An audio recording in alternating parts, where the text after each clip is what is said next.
Embaixo, um rapazinho cambaleou da orla da floresta para a estrada escura, a chorar e descalço. Correu diretamente para um grupo de 8 motards e agarrou as suas jaquetas.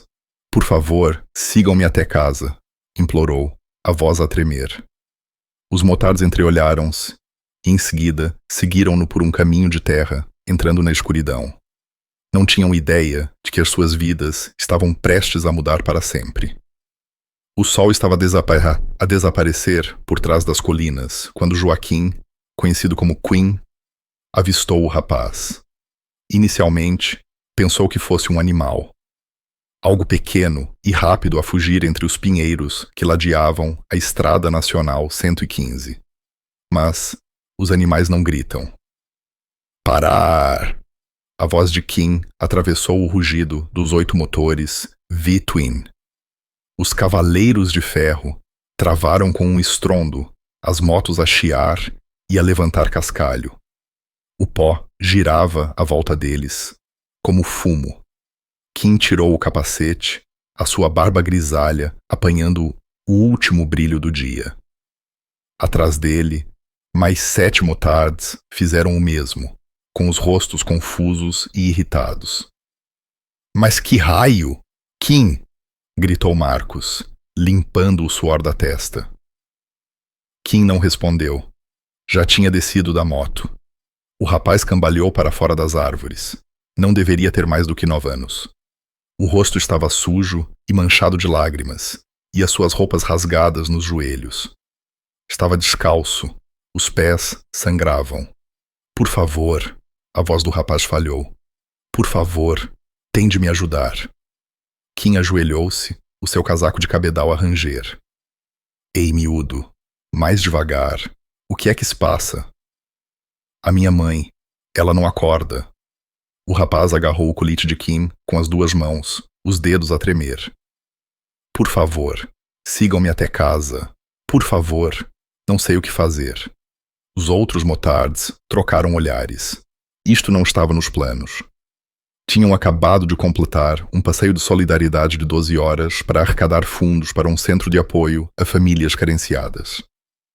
Estavam todos cansados, com fome, prontos para ir ao café na cidade e dar a noite por encerrada. Mas algo nos olhos do rapaz os parou. Onde é a tua casa, filho? Perguntou Queen gentilmente. O rapaz apontou para um caminho de terra que se desviava da estrada principal. Desaparecia na mata densa, mal visível na luz a esmorecer. Fica longe? 10 minutos, talvez menos se corrermos. A voz do rapaz era desesperada, elevando-se. Mas eu não a consigo carregar. Tentei. Ela é muito pesada e a Emma está com demasiado medo para sair, e eu não tenho um telemóvel. Está bem, está bem. Kim pousou a mão no ombro do rapaz. Nós seguimos-te, mas tu vens comigo. Esses pés não te levam a lado nenhum. O rapaz acenou freneticamente. Kim olhou para o seu grupo. Marcos, o seu braço direito, já estava a acenar.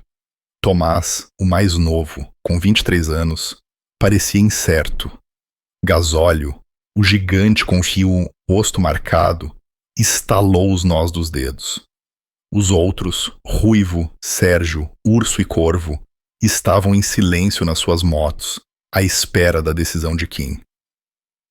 Nós seguimos o miúdo, disse Kim, simplesmente. Algo está errado. Pode ser uma armadilha, murmurou Sérgio. Ele era o mais desconfiado. Tinha passado demasiados anos em lugares onde a confiança podia ser mortal. Armadilha para quê? Rosnou Gasóleo. O miúdo está descalço e a sangrar. Olhem para ele. Estou só a dizer. Nós seguimos, repetiu Queen, a voz mais dura agora. Alguém tem algum problema com isso? Dê a volta. Ninguém vos para. Ninguém se mexeu. Kim levantou o rapaz para sua moto, acomodando-o à sua frente. Como te chamas? Tiago. Muito bem, Tiago. Agarra-te bem. Vais mostrar-nos o caminho. As motos voltaram a rugir. Tiago apontou e Kim virou para o caminho de terra. Os outros seguiram em fila indiana, os faróis a cortar a escuridão crescente. O caminho era mais áspero do que parecia. Raízes de árvores levantavam o chão. Ramos roçavam o cabedal e o cromo. Após 5 minutos, Marcos encostou ao lado de Kim. Isto não me parece certo, disse Marcos, a voz mal audível por cima dos motores. Kim sabia o que ele queria dizer. Quanto mais fundo iam, mais isolado ficava. Sem luzes de rua, sem casas, apenas árvores e escuridão a apertar de todos os lados. Tiago, de repente, apontou. Ali. É ali. À frente, mal se via, através das árvores, estava uma casa de campo. Poderia ter sido branca outrora, mas agora a tinta estava a descascar. O alpendre estava a ceder a meio. Uma janela estava tapada com cartão. O quintal estava coberto de ervas daninhas mais altas do que Tiago. Os Motards desligaram os motores. O silêncio foi imediato e pesado. Quinn ajudou Tiago a descer. O rapaz correu em direção à casa, parando, virando-se com pânico nos olhos. Depressa, por favor. Os cavaleiros de ferro moveram-se como um só, seguindo Tiago pelos degraus do alpendre. A porta da frente estava torta nas dobradiças. Não estava trancada. Nem sequer estava totalmente fechada. Lá dentro, o cheiro atingiu-os primeiro.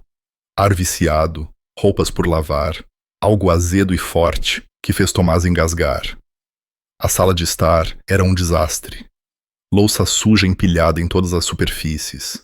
Roupas espalhadas pelo chão. E num sofá castanho e velho, encostada ao apoio de braço, estava uma mulher. Estava magra, demasiado magra. A pele estava cinzenta pálida na luz fraca. O cabelo caía em mechas oleosas sobre o rosto. O peito subia e descia, mas mal se notava. Mãe! Tiago correu para ela, sacudindo-lhe o ombro. Mãe, acorda. Eu trouxe ajuda. Ela não respondeu. Marcos já estava ajoelhado ao lado da... com os dedos no pescoço, a verificar o pulso. Ele tinha sido técnico de emergência pré-hospitalar no exército antes dos Cavaleiros de Ferro. As suas mãos moviam-se com eficiência prática, inclinando-lhe a cabeça para trás, verificando a respiração. Está viva, disse Marcos, mas o pulso está fraco, muito fraco. O que lhe aconteceu? Perguntou Kim a Tiago. Não sei. Lágrimas corriam pelo rosto do rapaz. Ela estava bem esta manhã, depois ficou muito cansada. Disse que ia só descansar, mas depois não acordou. Gasóleo moveu-se pela casa, as suas botas pesadas a baterem no chão empinado. Desapareceu por um corredor. Kim. A voz de Tomás era baixa. Ele estava parado na entrada da cozinha, com o rosto pálido. Tens de ver isto. Kim foi até lá. A cozinha Chetizane estava pior do que a sala. O lava-loiça estava cheio de louça com bolor. O lixo transbordava para o chão. Mas não era isso que Tomás lhe estava a mostrar. Ele apontava para os armários. Todos abertos, todos vazios. Nem uma única lata de comida. Nem uma caixa de cereais. Nada. Eles não têm comida, sussurrou Tomás. Nada. Um estrondo veio do fundo da casa. Todos se viraram. Está tudo bem, gritou Gasóleo. Acabei de encontrar a irmã. Ele saiu do corredor a carregar uma menina que não devia ter mais de 6 anos. Estava embrulhada num cobertor sujo, os olhos arregalados de terror. Estava a tremer. Estava escondida debaixo da cama, disse Gasóleo, suavemente, os braços enormes a embalá-la como se não pesasse nada. Não fala. Fica só a olhar. A mandíbula de Kim apertou. Ele tinha visto muito nos seus 52 anos. feito coisas de que não se orgulhava, vivido coisas que a maioria das pessoas não podia imaginar. Mas isto atingiu de forma diferente. Onde está o teu pai, Tiago? Perguntou Quinn, mantendo a voz calma. O rosto de Tiago enrugou. Foi-se embora. Há 4 dias. Disse que ia comprar cigarros. Não voltou mais. Marcos olhou para a mãe. Vocês ficaram sozinhos durante 4 dias? Tiago acenou, limpando o nariz com a manga. A mãe continuava a dizer que ele voltava. Continuou à espera, mas depois acabou-se o medicamento dela e ela ficou doente. A voz dele quebrou. Eu não sabia o que fazer. A Emma estava com tanta fome. Dei-lhe a última lata de sopa ontem. Depois não havia mais nada. Os Mottards ficaram parados na casa em ruínas. 8 homens endurecidos, subitamente confrontados com algo para o qual nenhum deles estava preparado. Kim olhou para a mãe inconsciente, para a menina aterrorizada nos braços de gasóleo, para Tiago, que tinha corrido para uma estrada a sinalizar até estranhos, porque não tinha mais ninguém. Marcos, disse Kim, baixinho. Consegues ajudá-la? Marcos já estava ao atirar o telemóvel. Depois parou, olhando para o ecrã. Sem rede, claro que não, murmurou Sérgio. Quinn tomou uma decisão. Muito bem, eis o que vamos fazer. Marcos, ficas com a mãe. Mantém-na estável. Gasóleo, tu e o Tomás pegam na minha mota e voltam à cidade. Encontrem um médico que venha cá. Não aceitem um não como resposta. E o resto de nós? Perguntou o Ruivo. Kim olhou para Tiago e Emma, 2 crianças que tinham sido abandonadas e esquecidas, deixadas a sobreviver sozinhas numa casa sem comida e com uma mãe a morrer. Ficamos, disse Kim. Não os deixamos sozinhos. Não esta noite. Ninguém argumentou. O que quer que estivessem à espera, quando saíram naquele passeio de solidariedade esta manhã, não era isto. Mas aqui estavam, e algo dizia a Kim que esta noite era apenas o começo. A primeira hora arrastou-se como um animal ferido. Marcos trabalhou na mãe, enquanto os outros revistavam a casa. O que encontraram fez o sangue de Quinn gelar. Na casa de banho, Corvo descobriu uma coleção de frascos de comprimidos laranja espalhados pelo balcão. Trouxe-os a Marcos, que leu os rótulos com crescente preocupação. Antidepressivos, medicamentos para a ansiedade, analgésicos. Marcos abanou a cabeça. Alguns destes têm meses. Ela não os tem reabastecido. Por quê? Perguntou Kim.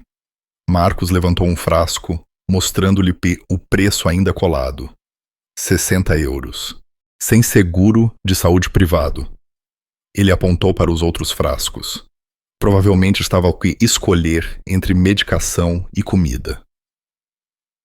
E o pai escolheu cigarros e nunca mais voltou, disse Sérgio, sombriamente, da entrada. No quarto da mãe, Ruivo encontrou algo que o fez chamar Kim. Dentro de uma caixa de sapatos, debaixo da cama, estavam avisos de pagamento em atraso. Conta da eletricidade com 3 meses de atraso. Conta da água com 2 meses. Aviso de imposto predial carimbado a vermelho. Aviso final. Mas foi o envelope no fundo que parou Kim. Lá dentro estava uma única fotografia de família, talvez com 2 anos. A mãe parecia saudável na altura, sorridente. O pai estava ao lado dela, alto, ombros largos, com olhos frios, mesmo numa foto feliz. Tiago e Emma estavam pequeninos, a sorrir para essa câmara. No verso, alguém tinha escrito com letra trêmula. Antes que tudo se desmoronasse, Kim guardou a foto e regressou à sala de estar. Tiago estava sentado no chão ao lado da mãe, a segurar-lhe a mão. Emma finalmente permitira ser pousada, mas ficou aninhada contra a perna de gasóleo, agarrando as suas calças com pequenos punhos. Tiago, disse Kim gentilmente, sentando-se à sua frente. Preciso que me contes o que aconteceu. Tudo. O lábio do rapaz tremeu. O pai perdeu o emprego na fábrica o ano passado. Começou a beber mais. Ele e a mãe discutiam a toda hora. Fez uma pausa, a voz baixando para um sussurro. Ele batia-lhe, às vezes, quando estava muito zangado. As mãos de Kim cerraram-se em punhos. Ao seu lado, a mandíbula de Sérgio apertou-se. A mãe ficou triste depois disso, continuou Tiago. Muito triste. Parou de sair, parou de cozinhar. O pai dizia que ela era fraca, que precisava de ultrapassar isso. Lágrimas escorriam pelas suas bochechas. Há 4 dias, eles tiveram a maior discussão de sempre. Ele disse que tinha acabado. Disse que nós o estávamos a arrastar para abaixo. Pegou na carrinha e foi-se embora. Ele levou alguma coisa consigo? Perguntou Marcos. Tiago acenou. O frasco do dinheiro. Tinha uns 300 euros lá dentro. A mãe estava a guardar para o medicamento da Emma. Ela fica doente muitas vezes. Como se respondesse à chamada, Emma tossiu. Um som úmido e rascante que fez Marcos levantar a cabeça. Há quanto tempo é que ela anda a tossir assim? 2 semanas, talvez, disse Tiago. A mãe disse que a levaríamos ao médico quando o pai voltasse com o dinheiro. Quinn levantou-se e foi para o alpendre, precisando de ar. Corvo seguiu-o. Ficaram em silêncio a observar a escuridão para lá da luz do alpendre. Traças circulavam por cima, projetando sombras estranhas. Tenho uma filha, disse Corvo, baixinho. Raramente falava do seu passado. Ela tem 20 anos agora. Não a vejo há 8 anos. Kim olhou para ele. Eu fui um pai péssimo, continuou Corvo. Bêbado na maior parte do tempo, eu e o resto. A mãe dela acabou por me pôr na rua. A melhor coisa que ela alguma vez fez. Ele acendeu um cigarro, as mãos a tremer ligeiramente. Estes miúdos lembram-me do que fiz passar a minha menina. Antes que Kim pudesse responder, Ruivo meteu a cabeça pela porta. Gasóleo e Tomás voltaram. Trouxeram uma médica. A médica era uma mulher na casa dos 50 anos, a doutora Sofia Silva, a carregar uma mala de cabedal que parecia mais velha que Tiago. Não se encolheu ao ver 8 motards amontoados na pequena casa. Examinou a mãe em silêncio, verificando os sinais vitais, os olhos, o pulso. Depois virou-se para Marcos. Conseguiu estabilizá-la? Sim, doutora. Bom trabalho. Ela está gravemente desnutrida e desidratada. Também falhou várias doses dos seus medicamentos, o que fez com que o açúcar no sangue dela baixasse. Posso hidratá-la e dar-lhe algo para se estabilizar, mas ela precisa de ir para o hospital. Ela vai ficar bem? A voz de Tiago era pequena. A expressão da doutora Silva suavizou-se. Se ajudarmos a... Sim. Mas, filho, preciso de te perguntar uma coisa. Onde estão os teus outros familiares? Avós? Tios? Tiago abanou a cabeça. Os pais da mãe morreram antes de eu nascer. A família do pai não fala conosco. Ele disse que eles estavam mortos para ele. A doutora Silva e Kim trocaram um olhar. Tenho de reportar isto, disse a médica baixinho. Estas crianças não podem ficar sozinhas aqui. A segurança social terá de intervir. Não! Tiago saltou, o rosto em pânico. Vão levar-nos. Vão separar-nos. Ouvi as crianças na escola a falar sobre acolhimento. Disseram que os irmãos e irmãs são separados. Correu para Kim, agarrando-lhe o colete tal como fizera na estrada. Por favor, não os deixe levar a Emma. Ela precisa de mim. Eu sou tudo o que ela tem. Emma, ouvindo o seu nome, O seu começou a chorar. Não alto, mas um som silencioso e sem esperança, que era de alguma forma pior. Kim olhou em volta, para a sua equipa, para Corvo, assombrado pelos seus próprios fracassos como pai. Para Marcos, ainda ajoelhado ao lado da mãe. Para Gasóleo, que a estava a afagar gentilmente nas costas. Para Ruivo, Sérgio, Urso e Tomás, todos a observá-lo, à espera. Eram proscritos, ex-reclusos, alguns deles, homens com cadastro e reputação.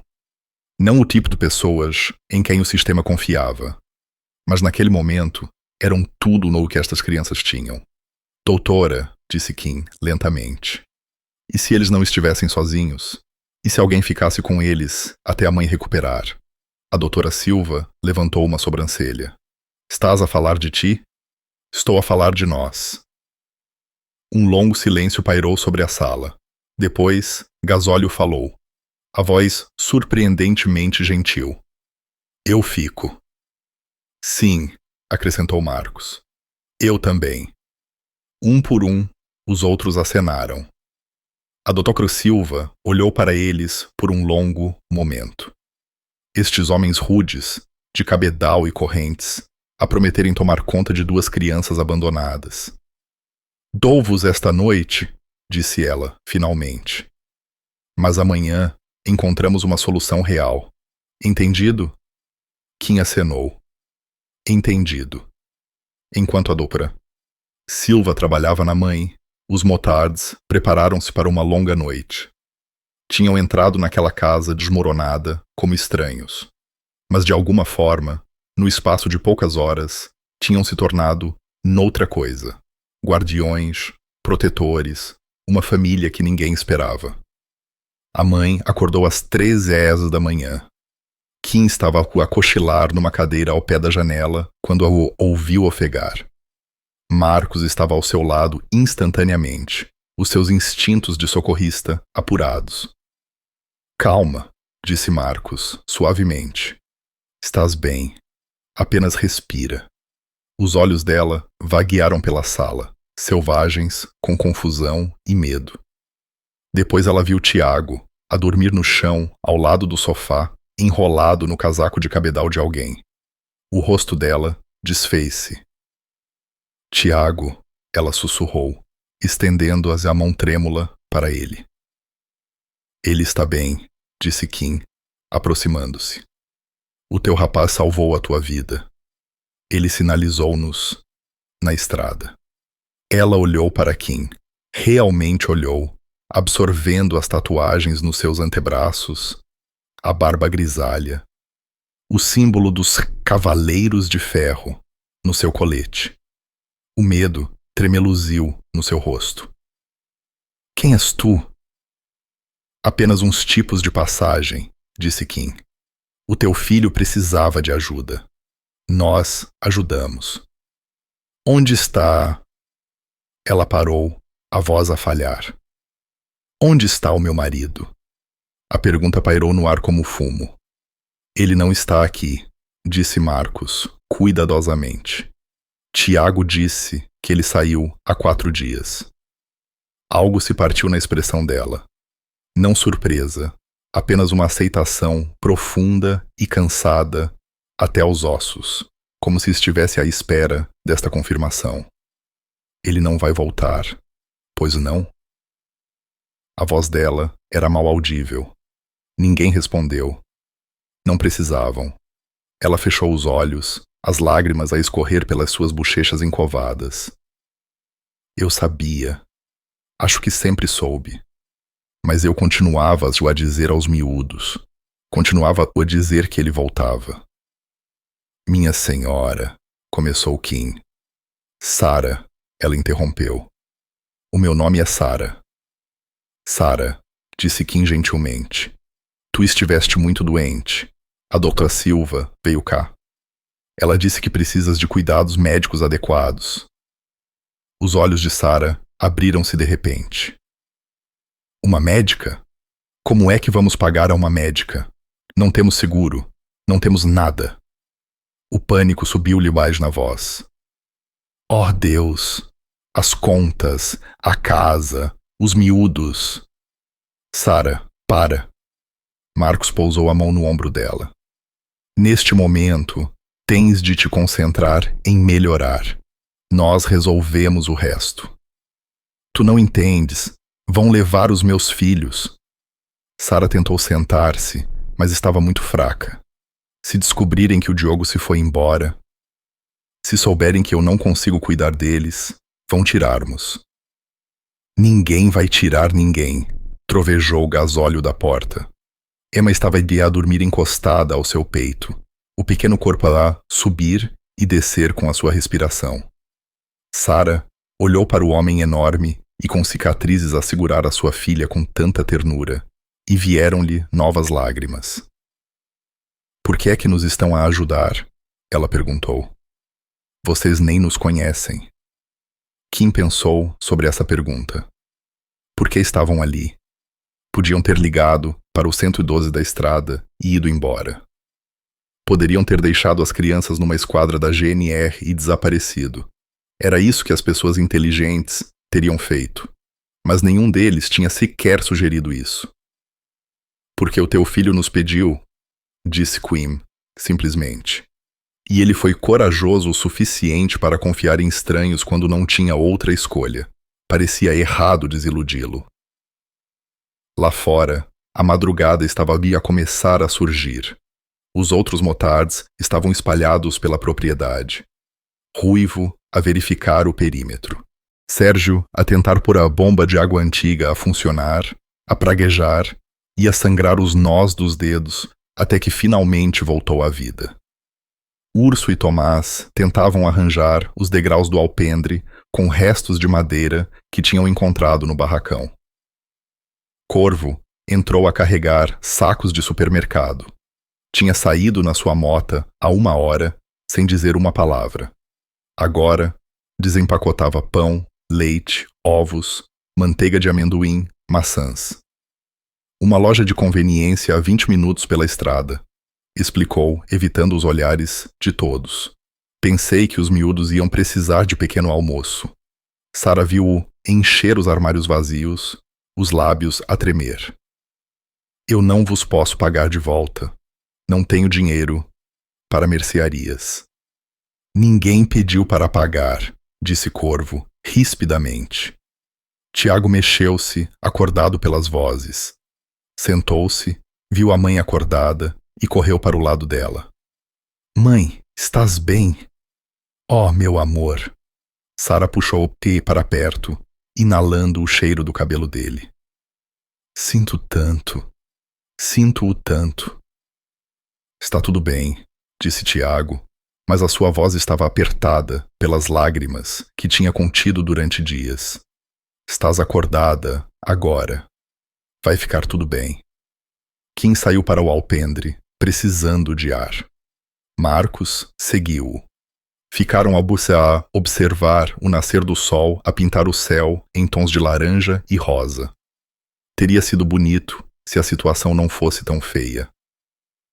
Temos um problema, disse Marcos, baixinho. Eu sei que a doutora Silva vai reportar isto. Ela tem de o fazer. E quando a segurança social aparecer... Marcos interrompeu-se. Nós somos motards, Kim. Ex-reclusos. Metade de nós. Não nos vão deixar chegar perto destes miúdos assim que o sistema se envolver. Eu sei, repetiu Kim. Vão separá-los. Tiago e Emma, lares de acolhimento diferentes, provavelmente. A voz de Marcos estava tensa. Sara vai perder a custódia. Ela não tem emprego, nem marido, nem rede de apoio. O Estado vai tirá-los, e é isso. As mãos de Kim agarravam o corrimão do alpendre. Então, o que queres que eu faça, Marcos? Não podemos raptá-los. Não podemos escondê-los. E claro que não os podemos adotar nós próprios. Não estou a dizer que tenho respostas, ripostou Marcos. Estou só a dizer que fizemos uma promessa a estas crianças ontem à noite. E amanhã vamos quebrá-la. A porta da frente rangeu. Tiago estava lá, o seu pequeno corpo em silhueta na entrada. Vão-se embora? A voz dele era pequena e assustada. Kim virou-se. Não, filho, não vamos. Mas eu ouvi-vos a falar sobre amanhã, sobre pessoas que vêm para nos levar. Maldito seja! O miúdo estava a ouvir. Tiago caminhou até ao alpendre, os pés descalços, a terem cuidado com as tábuas partidas. Olhou para Kim com olhos que tinham visto demais para os seus 9 anos. O meu pai costumava fazer promessas, disse Tiago, baixinho. Prometeu que ia parar de beber. Prometeu que ia parar de bater na mãe. Prometeu que ia melhorar. A voz falhou. Prometeu que não nos ia deixar. Kim agachou-se ao nível de Tiago. Eu não sou o teu pai. Eu sei. Tiago limpou o nariz. Mas os adultos vão-se sempre embora. É o que fazem. Algo se retorceu no peito de Kim. Pensou na filha de Corvo, que provavelmente dizia o mesmo sobre ele, sobre todas as promessas que tinha quebrado na sua própria vida, sobre todas as pessoas que tinha desiludido. Ouve-me, disse Kim firmemente. Eu não sei o que vai acontecer amanhã. Não te posso prometer que tudo vai ser perfeito, mas posso prometer-te isto. Não vamos deixar que te separem da Emma, e não vamos deixar que ninguém vos magoe. Entendes? Como? Perguntou Tiago. Como é que os podem impedir? Kim levantou-se, olhando para Marcos.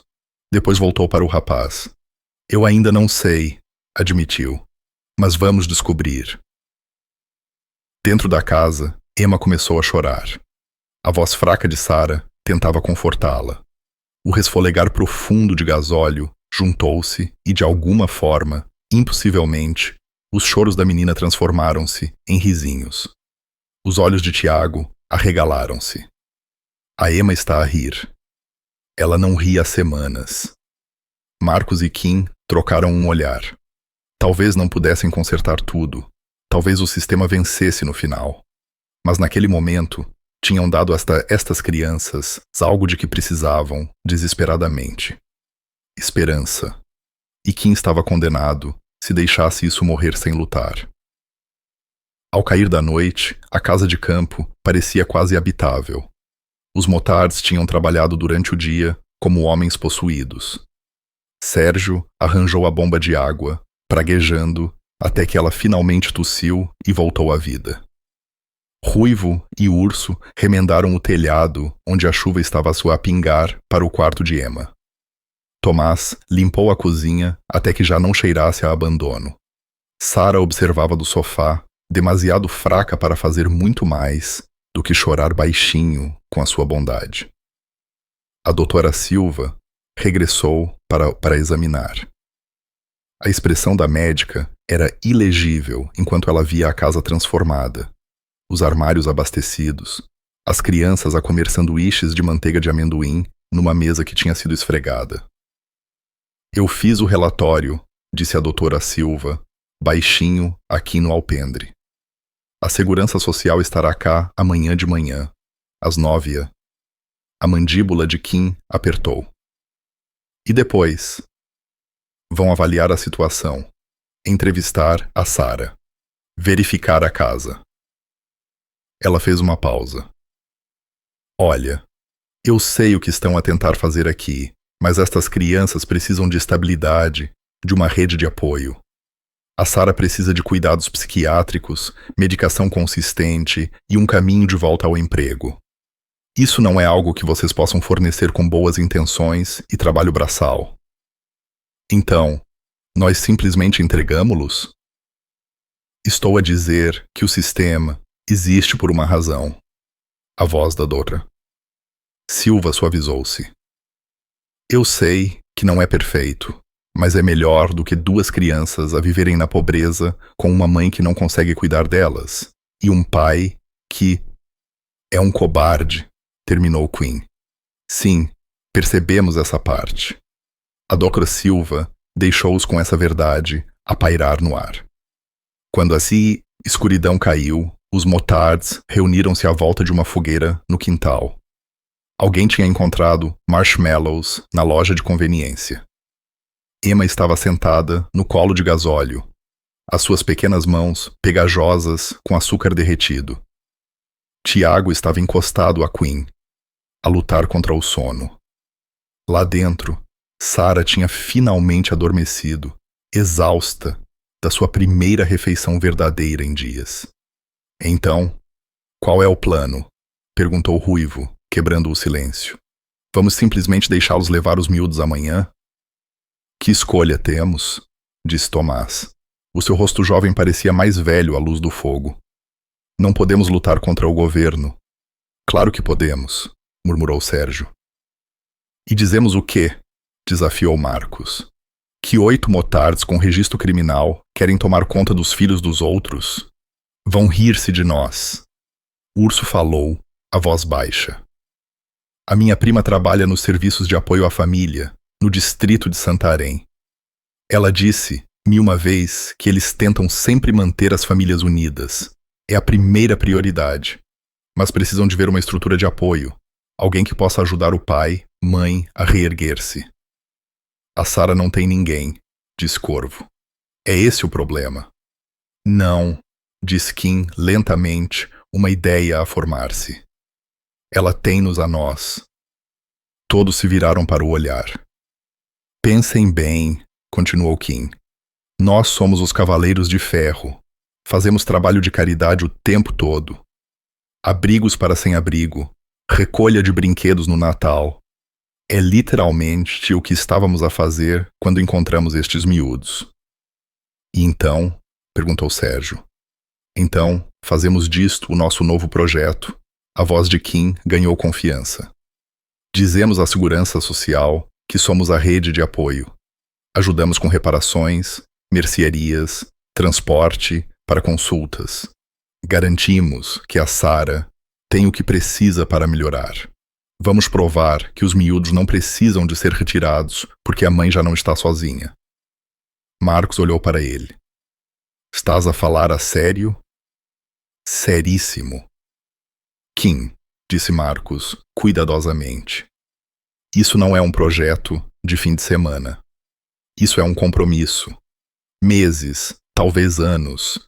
Isso significa verificações regulares, registros criminais, visitas de assistentes sociais. Isso significa aparecer quando não é conveniente, quando é aborrecido, quando é difícil. Kim olhou à volta da fogueira para o seu grupo. Para Corvo, que abandonou a sua própria filha. Para Gasóleo, que passou 10 anos na prisão por quase matar um homem numa briga de bar. Para Ruivo, que tinha problemas de raiva que terminaram o seu casamento. Para Sérgio, que não confiava em ninguém. Para Urso e Tomás. Todos a fugir de passados sobre os quais nunca falavam. Homens partidos, todos eles. Homens que tinham cometido erros. Homens que tinham magoado pessoas, mas também homens que tinham passado as últimas 24 horas a arranjar uma casa para estranhos. Que tinham comprado mercearias que não podiam pagar. Que tinham segurado crianças a chorar e feito promessas que não tinham o direito de fazer. Não estou a dizer que vamos ser perfeitos, disse Kim. Estou a dizer que vamos tentar. E talvez isso seja suficiente. Não vai ser fácil, avisou Marcos. Nada que valha a pena é. Gasóleo limpou a garganta. Todos olharam para o homem gigante que raramente falava. Emma tinha se adormecido nos seus braços, o polegar na boca, completamente confiante. Eu voto sim, disse Gasóleo, simplesmente. Esta menina precisa de nós. Eu alinho, disse Corvo, imediatamente. Um por um, os outros acenaram. Até Sérgio, após uma longa pausa. Vamos precisar de um argumento melhor do que confiem em nós. Somos motards, disse Marcos. Os serviços sociais não vão ficar impressionados com boas intenções. Então mostramos-lhes mais do que intenções, disse Quinn. Amanhã de manhã, mostramos-lhes resultados. Passaram as 3 horas seguintes a planear. Marcos trataria do ângulo médico, explicando as condições de Sarah e o plano de tratamento. Urso contactaria a prima para obter aconselhamento interno sobre o que os assistentes sociais procuram. Ruivo documentaria todas as reparações que tinham feito, com fotos e recibos. Tomás pesquisaria recursos locais, bancos alimentares, serviços de aconselhamento, programas de formação profissional. Quinn falaria com Sarah e convencê-la-ia a lutar. Por volta da meia-noite, os outros foram dormir. Alguns no alpendre, alguns nos seus sacos-cama no quintal. Gasóleo no barracão com Emma, ainda agarrada a ele como um koala. Kim encontrou Tiago sentado sozinho nos degraus de trás, a olhar para as estrelas. Não consegues dormir? Perguntou Kim, sentando-se ao lado dele. Estou com medo do que vai ser amanhã, admitiu Tiago. Eu também, filho. Tiago olhou para ele surpreendido. A sério? A sério. Kim pôs um braço à volta dos ombros magros do rapaz. Mas sabes uma coisa? Passei a minha vida inteira com medo.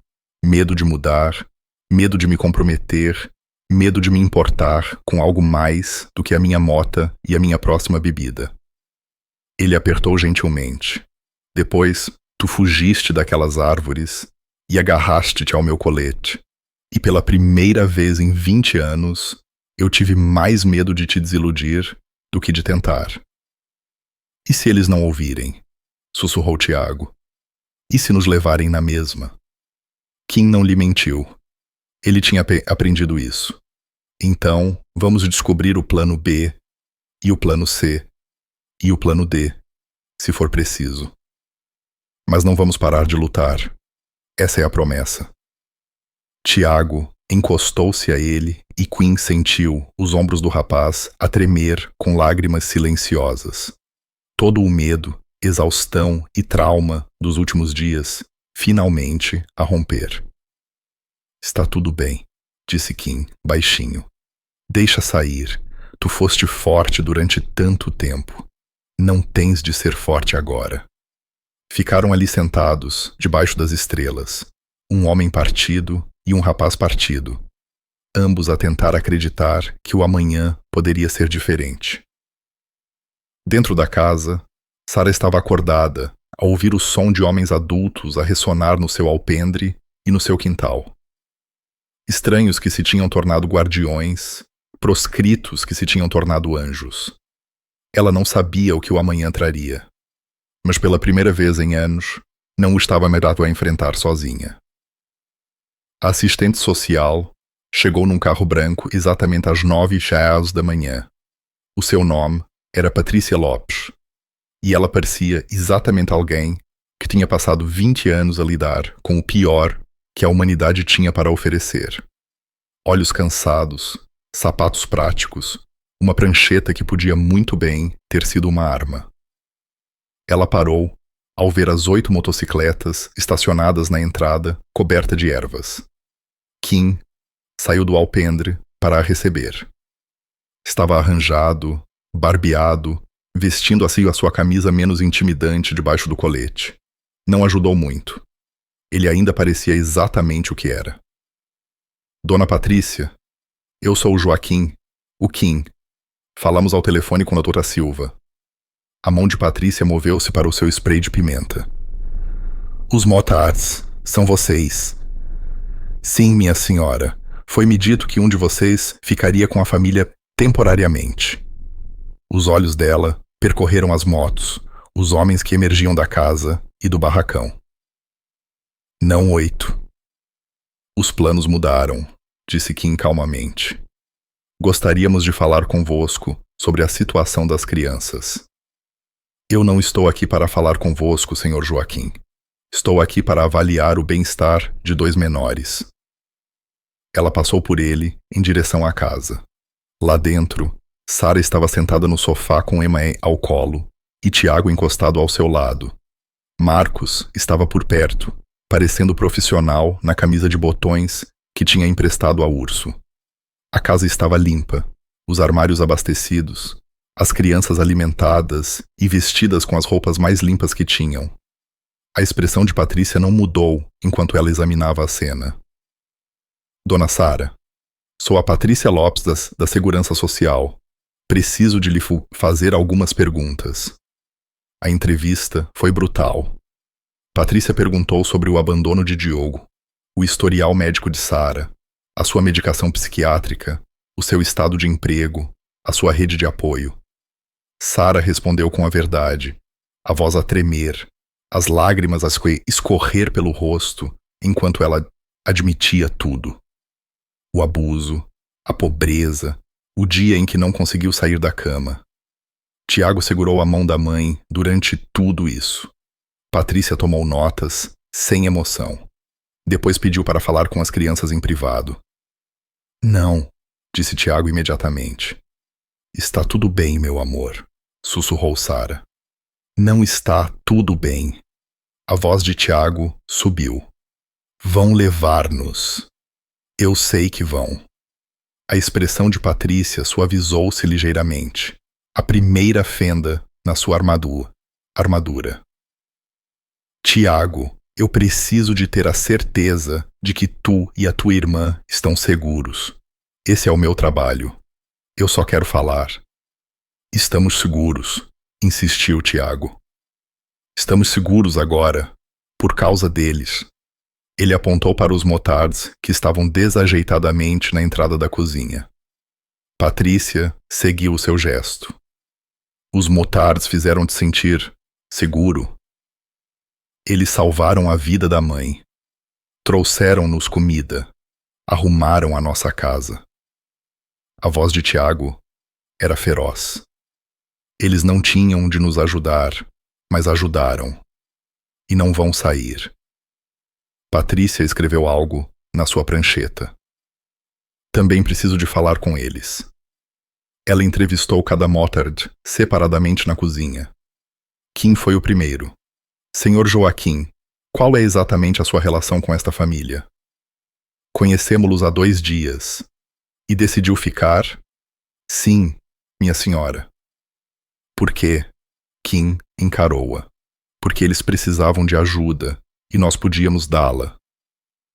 Isso não é uma relação, não é família. Isso são estranhos a fazer de heróis. A voz de Patrícia era cortante. Estas crianças precisam de estabilidade, consistência, não de um clube de motards que se vai aborrecer e desaparecer no horizonte. Não vamos a lado nenhum. Diz isso agora. Toda a gente diz isso. Sabe quantas vezes já ouvi nós tomamos conta deles, de pessoas que desaparecem numa semana? Ela inclinou-se para a frente. Estas são crianças, Senhor Joaquim. Não um projeto de caridade, não uma forma de se sentirem bem convosco próprios. As mãos de Kim cerraram-se debaixo da mesa. Tem razão. Somos estranhos. Temos registros criminais. Não somos a escolha óbvia. Ele respirou fundo. Mas estamos aqui. Aparecemos. E vamos continuar a aparecer. Por quanto tempo? O tempo que for preciso. Patrícia entrevistou Marcos a seguir, depois Gasóleo, depois os outros. Quando acabou, já passava do meio-dia. Pediu para inspecionar a casa, os quartos, a cozinha, a casa de banho. Verificou a água, a eletricidade e o estoque de comida. Tomou notas sobre tudo. Finalmente, sentou-se novamente com Sara. Dona Sara, vou ser honesta consigo. Esta situação é invulgar. Patrícia escolheu as suas palavras cuidadosamente. Os seus filhos viveram em condições de negligência. Têm problemas de saúde mental não tratados. Não têm rendimento nem apoio familiar imediato. Em circunstâncias normais, eu recomendaria a retirada imediata das crianças, pendente de investigação. O rosto de Sara desfez-se. Emma começou a chorar. Tiago levantou-se, o pequeno corpo a tremer de raiva e medo. No entanto, continuou Patrícia, levantando uma mão. As circunstâncias mudaram significativamente em 48 horas. A casa está habitável. As crianças estão alimentadas e saudáveis, tirando a tosse de Emma, que a doutora Silva está a tratar.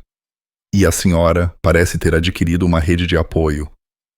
A esperança tremeluziu no rosto de Sara. Isso quer dizer que não vou retirar as crianças hoje. A voz de Patrícia era firme. Mas isto é temporário. Vou realizar visitas de acompanhamento semanalmente no início. A casa tem de se manter nestas condições. As crianças têm de ter comida consistente, roupa e cuidados médicos. A senhora tem de retomar o seu tratamento psiquiátrico e frequentar o aconselhamento.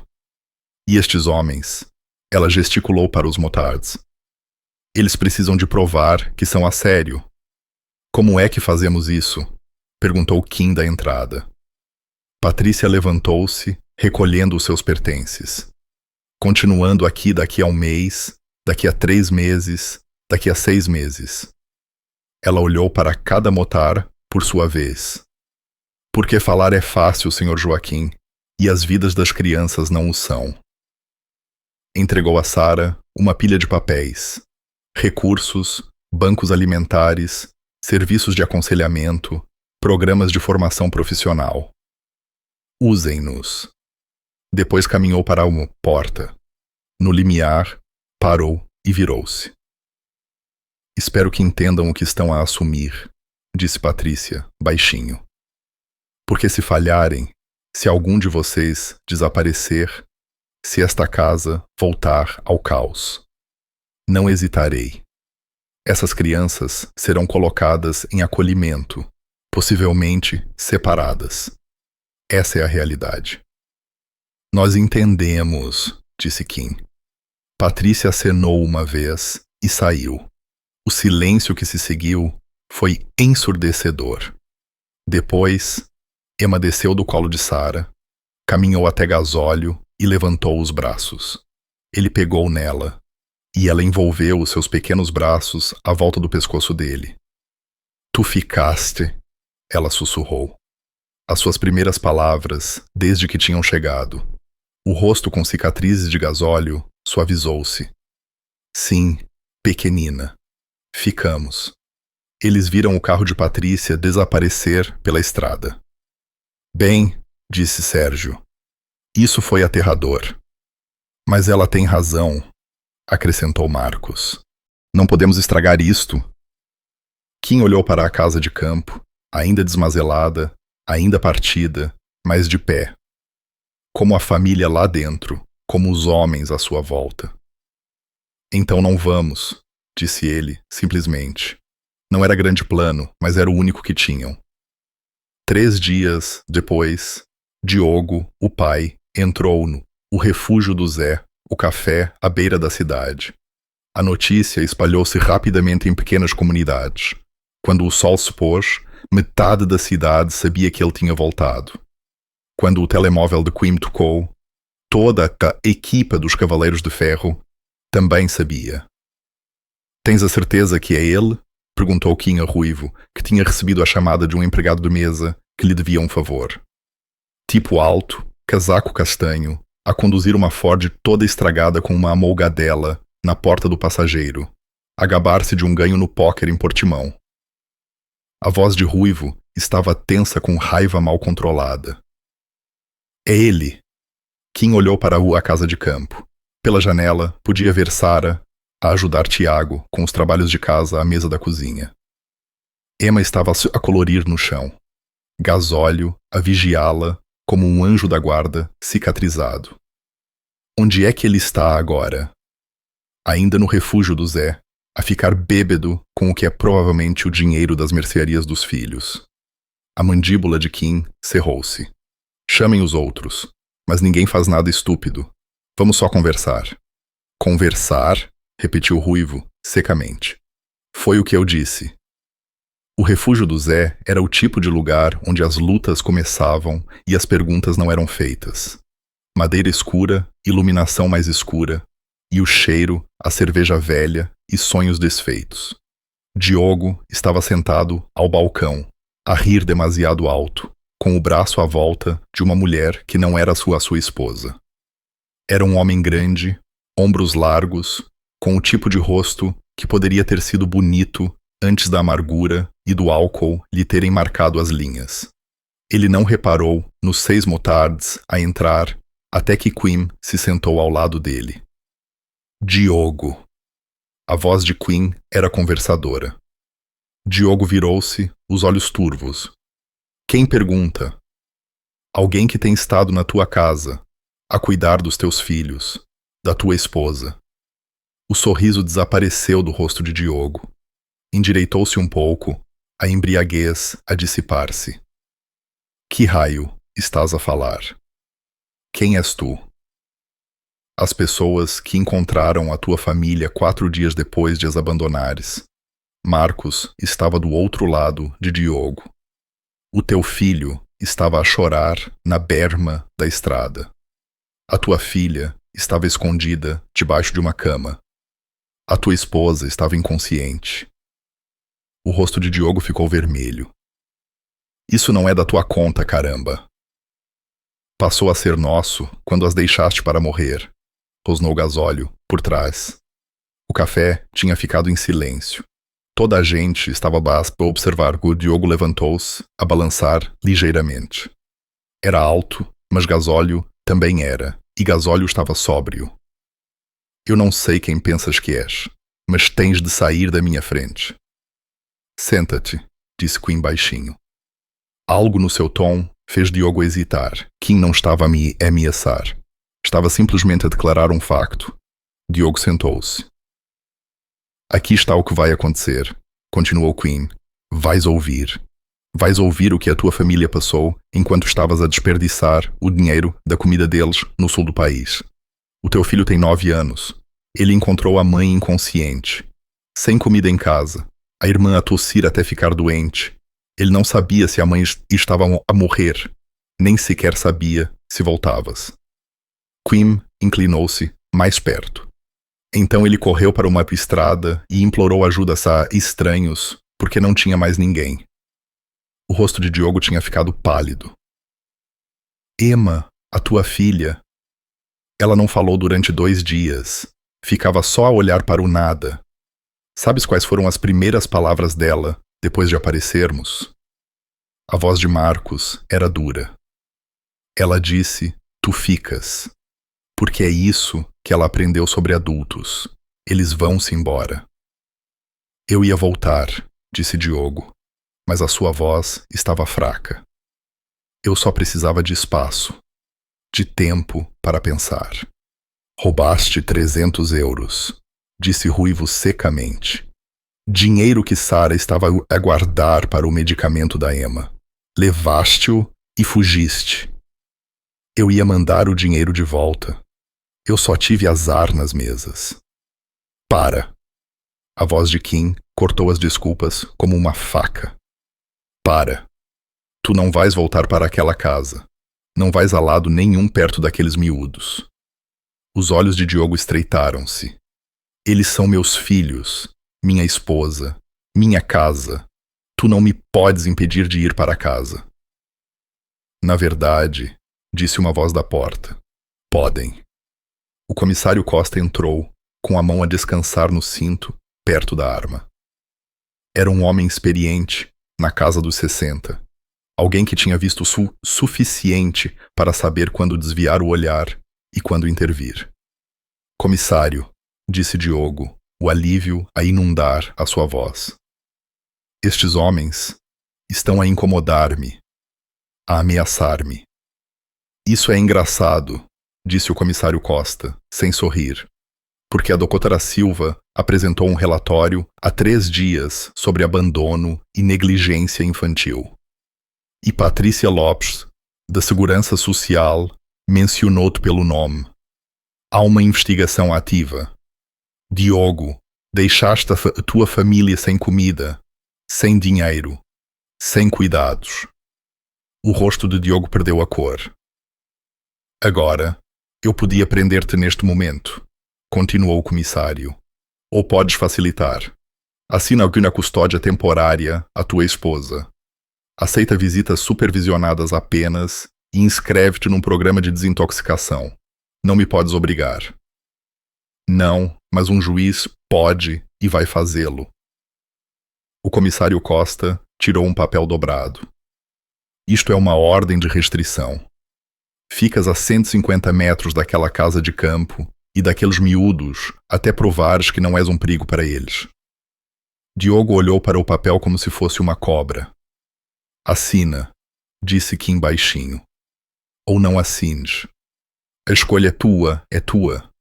Mas se fores para perto daquela casa, se tentares ver aqueles miúdos, se sequer conduzires por aquela estrada, nós saberemos. E da próxima vez, não vamos apenas conversar. Não era uma ameaça. Era uma promessa. A mão do Diogo tremeu ao pegar na caneta que o comissário Costa ofereceu. Ele assinou, a sua assinatura mal legível. Boa escolha, disse o comissário, pondo para o papel no bolso. Agora, sai da minha cidade. Diogo levantou-se, olhou para os motares à sua volta, homens que tinham feito mais pela sua família em 3 dias do que ele em anos. E algo se quebrou na sua expressão. Vergonha, talvez, ou apenas a percepção do que tinha perdido. Diz a Sara. Ele começou. Não. Marcos cortou-o. Tu não tens o direito de enviar mensagens. Não tens o direito de pedir perdão. Tu perdeste isso, certo? Diogo acenou lentamente, agarrou o casaco e saiu do café. Observaram pela janela, enquanto ele entrava na sua carrinha e ia embora, os farolins a desaparecerem na escuridão. O café irrompeu em sussurros. Kim virou-se para o comissário Costa. Obrigado. O comissário encolheu os ombros. A doutora Silva é uma amiga. Ela contou-me o que vocês andam a fazer por lá. Ele observou Quinn com olhos perspicazes. Conheço-te a ti e ao teu grupo há anos. Causaram-me dores de cabeça mais do que uma vez, mas isto, ele acenou lentamente. Isto é um bom trabalho. Continuem assim. Enquanto Kim saía, Corvo falou. E se ele voltar, mesmo com a ordem de restrição? Então lidamos com isso, disse Kim simplesmente. Mas enquanto voltavam para a casa de campo, Kim não conseguia afastar a imagem do rosto de Diogo, quebrado, envergonhado, zangado. Um homem que tinha deitado tudo a perder e só agora percebia o preço. Pararam na casa de campo. Lá dentro, as luzes eram quentes. Pela janela, viram Sara a rir de algo que Tiago disse. Emma estava a dançar com Sérgio, ao som de música de um rádio antigo. Uma família a curar-se, a crescer, a viver.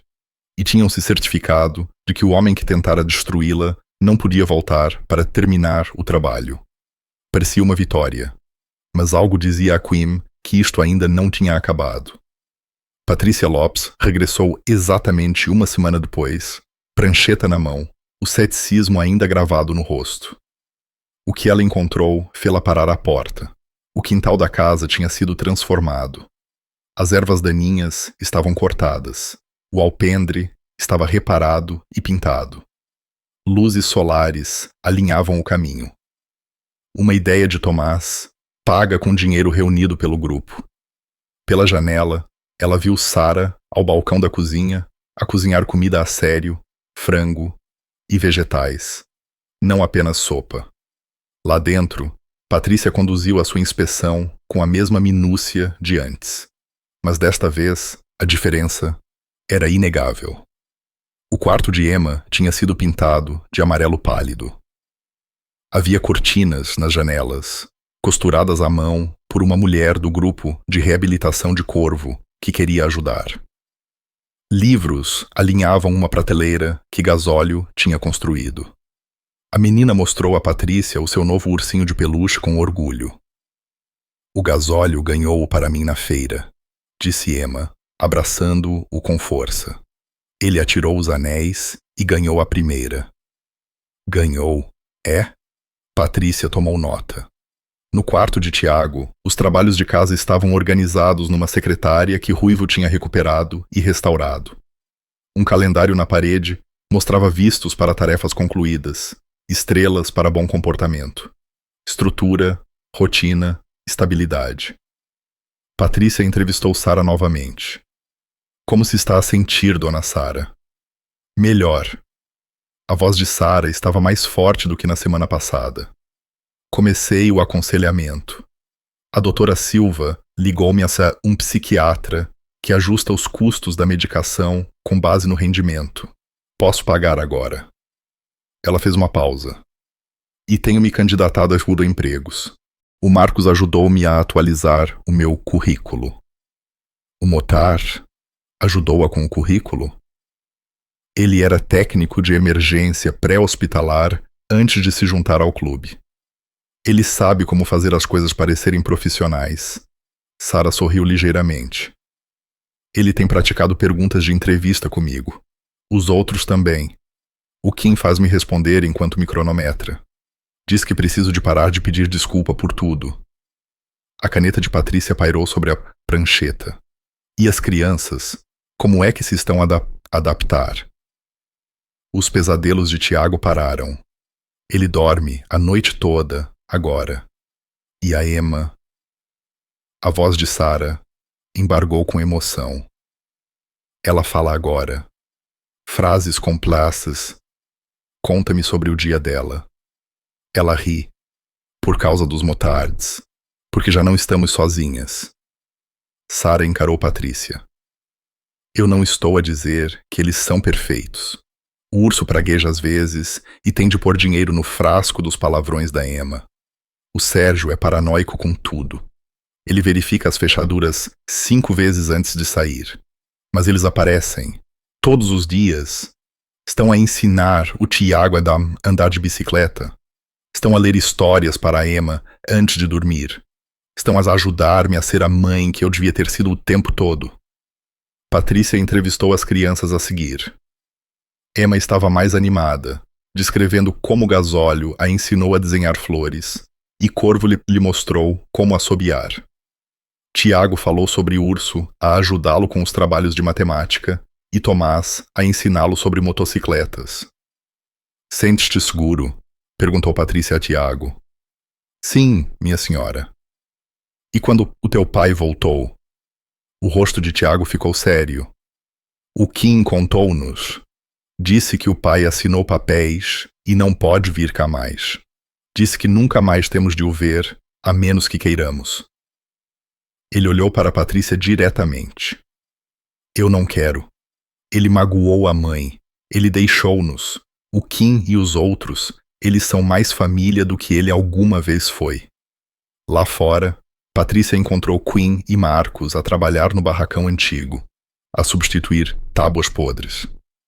Senhor Joaquim, podemos falar? Kim desceu da escada, limpando-lhe o suor do rosto.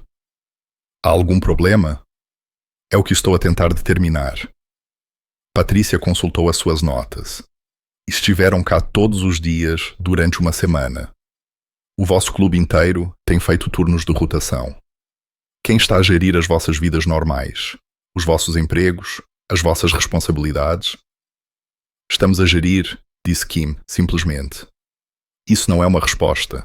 Marcos interveio. Tirei licença do meu trabalho de construção. O Tomás está a trabalhar à noite para poder estar cá durante o dia. Os outros ajustaram os seus horários. Fizemos funcionar. Por quanto tempo? Uma semana é fácil, um mês é mais difícil. 6 meses. A voz de Patrícia era cortante. O que acontece quando deixa de ser novo e excitante? Quando se torna tedioso? Quando tem de escolher entre as vossas próprias necessidades e as deles? Kim encarou-a. Então nós escolhemos eles. Palavras, Senhor Joaquim. Apenas palavras. Não. A voz de Kim era firme. É uma promessa, e eu já não quebro promessas. Patrícia observou por um longo momento. Depois ela fez algo inesperado. Fechou a prancheta. Falei com o comissário Costa, com a doutora Silva, com o seu padrinho de reabilitação, Senhor Corvo. Ela fez uma pausa. Também fiz verificações de antecedentes a todos vós. Encontrei algumas coisas interessantes. 3 de vós têm condenações anteriores. 2 por agressão, 1 por roubo. Isso foi o Sr. Sérgio. 4 de vós lutaram contra a adição. 2 tiveram casamentos fracassados com filhos afastados. A voz de Patrícia não era de julgamento, apenas factual. Não são cidadãos exemplares. Não são o tipo de pessoas em quem o sistema tipicamente confia crianças vulneráveis. Nós sabemos disso, disse Marcos, baixinho. Mas, continuou Patrícia, também são a única razão pela qual esta família ainda está unida. A depressão de Sara está a ser tratada. As crianças estão a prosperar. A casa está segura e estável. E todas as pessoas com quem falei, do comissário à médica, à mulher do banco alimentar, disseram-me a mesma coisa. Os Cavaleiros de Ferro apareceram e mudaram tudo. Ela abriu a sua pasta e tirou papéis. Isto é um acordo formal. O Estado vai permitir que Sara retenha a custódia com monitorização contínua. Vocês, ela gesticulou para os Motards, serão listados como a rede de apoio aprovada. Isso significa verificações de antecedentes para qualquer pessoa que passe tempo sem supervisão com as crianças. Isso significa visitas aleatórias da minha parte. Isso significa que, se algo correr mal, todos vós serão responsabilizados. Kim olhou para os papéis. Estás a falar a sério? Estou a dar-vos uma oportunidade para me provarem que estou errada sobre Motards com registro criminal. Patrícia estendeu uma caneta. Não me façam arrepender. Um por um, cada Motard assinou. As suas assinaturas, algumas limpas, algumas mal legíveis, representavam um compromisso que nenhum deles tinha feito antes. Quando a última assinatura estava feita, Patrícia recolheu os papéis. Voltarei daqui a 2 semanas, depois mensalmente durante 6 meses. Se tudo se mantiver estável, reavaliaremos. Ela caminhou para o carro, depois virou-se. Senhor Joaquim, pelo que vale, o que estão a fazer aqui importa mais do que provavelmente percebem. Depois de ela sair, os Motards ficaram em silêncio. Nós realmente acabamos de nos inscrever para 6 meses de visitas de assistente social, disse Sérgio, finalmente. Sim, Kim confirmou. Verificações aleatórias, investigações de antecedentes, o sistema inteiro a observar tudo o que fazemos. Esse é o acordo. Sérgio ficou calado por um momento, depois encolheu os ombros. Vale a pena? Sim, trovejou Gasóleo em concordância. Vale. Naquela noite, contaram a Sara sobre o acordo. Ela chorou, daquele tipo bom de lágrimas desta vez. Ela abraçou cada um deles, esta mulher partida e estes homens partidos. Todos eles a curarem-se juntos. Tiago perguntou a Kim. Isto significa que vais ficar? Ficar a sério? Kim ajoelhou-se ao nível dele. Miúdo, nós não vamos a lado nenhum. Vais ficar preso a nós. Tiago atirou os braços à volta do pescoço de Quinn, agarrando-se como se tivesse medo de o soltar. E Kim segurou-o. Este rapaz que os tinha salvo, tanto quanto eles o tinham salvo a ele. Lá fora, o sol pôs-se sobre a casa de campo. As motocicletas estavam numa fila arrumada na entrada. As luzes no interior brilhavam quentes contra o céu que escurecia. Não era perfeito. Haveria dias difíceis pela frente. Lutas, contratempos, momentos em que iriam querer desistir. Mas não desistiriam, porque 8 proscritos tinham feito uma promessa. E pela primeira vez nas suas vidas, iam cumpri-la. 6 meses passaram como capítulos num livro que ninguém esperava ler. A casa de campo, que tinha sido um monumento ao abandono e ao desespero, tornou-se noutra coisa inteiramente. A tinta já não descascava. O alpendre não cedia. Flores cresciam em caixas que Gasóleo construiu e Emma pintou. Um baloiço de pneu pendia do carvalho no quintal. Obra de urso, testada a fundo por Tiago antes de Emma se aproximar. Sara conseguiu um emprego na biblioteca local. A tempo parcial no início, depois a tempo inteiro quando viram o quão fiável ela era. Ela tinha recuperado peso saudável. e os seus olhos tinham luz novamente. Frequentava a terapia todas as quartas-feiras.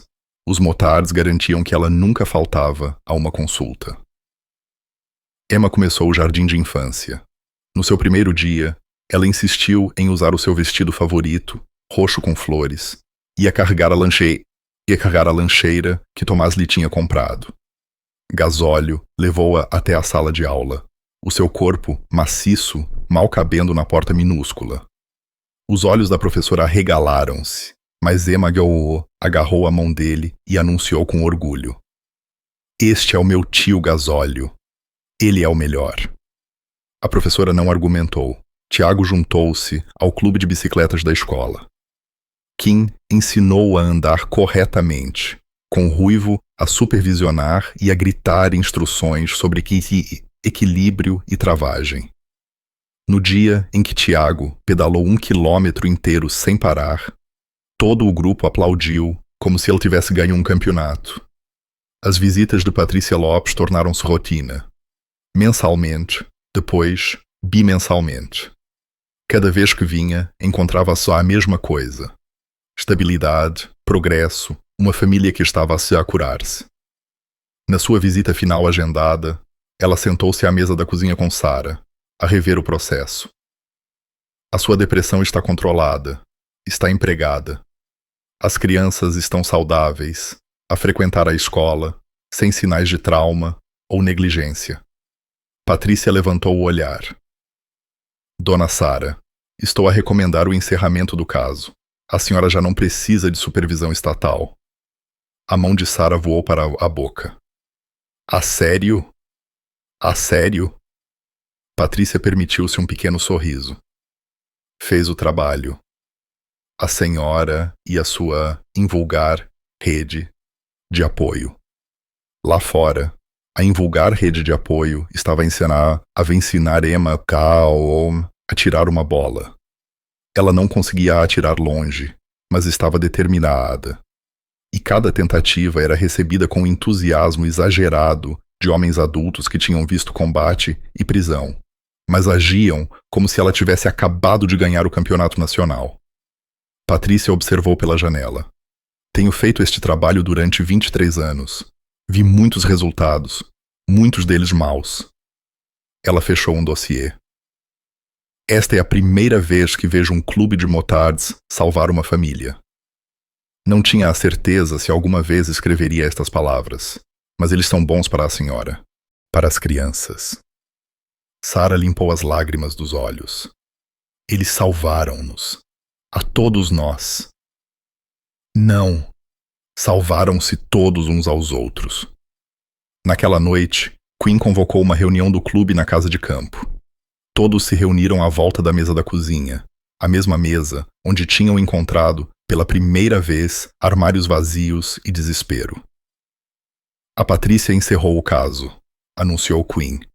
"A Sara e os miúdos estão oficialmente estáveis, sem mais supervisão estatal."